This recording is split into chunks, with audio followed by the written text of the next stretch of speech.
안녕하세요. 네, 저 단체 급식 10번째 시간입니다. 그래서 지난 시간에 했던 거 한번 살펴보고 키워드 살펴보고 문제 쫙 한번 풀어보고 나가도록 하겠습니다. 영양사 단체 급식 참고자료 6번 한번 볼게요.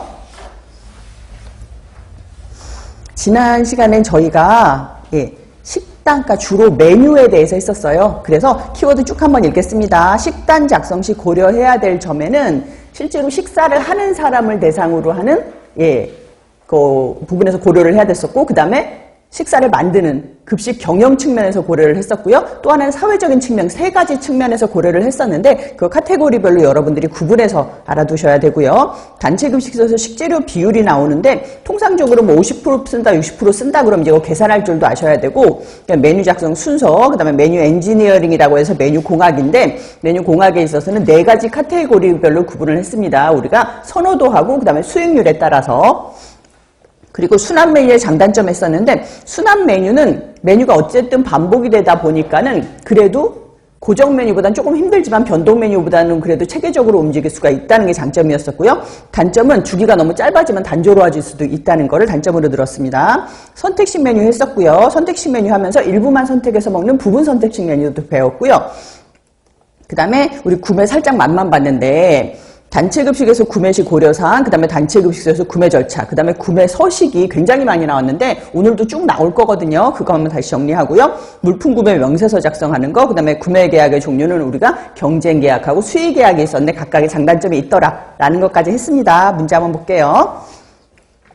1번 한국인 영양 섭취 기준에 대한 설명으로 옳지 않은 것은 이라고 하는데, 1번 일부 영양소는 섭취 상한치도 있고요. 이번에 연령별, 성별 구분도 있습니다. 하지만 세 번째 식품의약품안전처에서 작성하는 게 아니라 한국영양학회에서 5년마다 한 번씩 책정을 하고 마침 2025년 말에 다시 개정을 할 겁니다.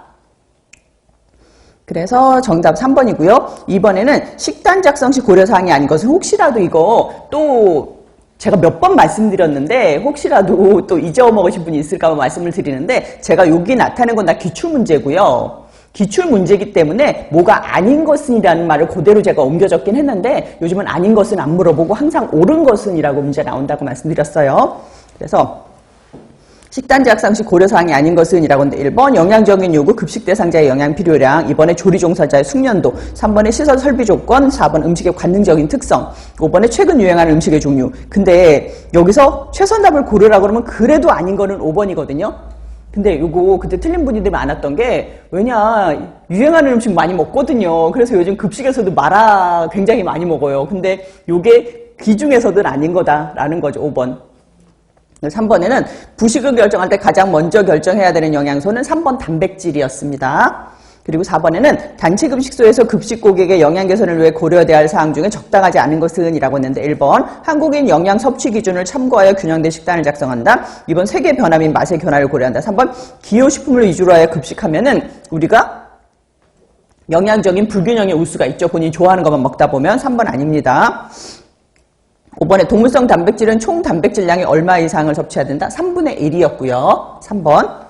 6번에는 식단 작성에서 가장 먼저 해야 되는 일은, 우리가 순서를 제가 8개 나름대로 적긴 했는데 그 순서 중에서 어쨌거나 중간에는 바뀔 수 있어도 가장 먼저 와야 되는 것은 과연 이 집단이 몇 칼로리를 먹고 단백질을 몇 그램 먹느냐라는 걸 결정해야 되거든요. 그게 급여 영양량의 결정입니다. 4번. 7번에는 메뉴 중에서 일부 품목만 선택할 수 있는 메뉴 우리가 뭐라고 불렀냐면 부분 선택식 메뉴라고 했었죠. 1번.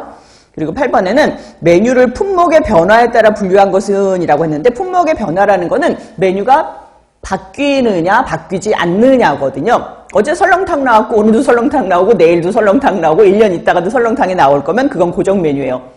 하지만 어제는 돈가스 세트 나오고 오늘은 김치찌개 세트 나오고 이렇게 변화를 하게 되면 그거는 변동 메뉴인 거죠. 정답 1번입니다.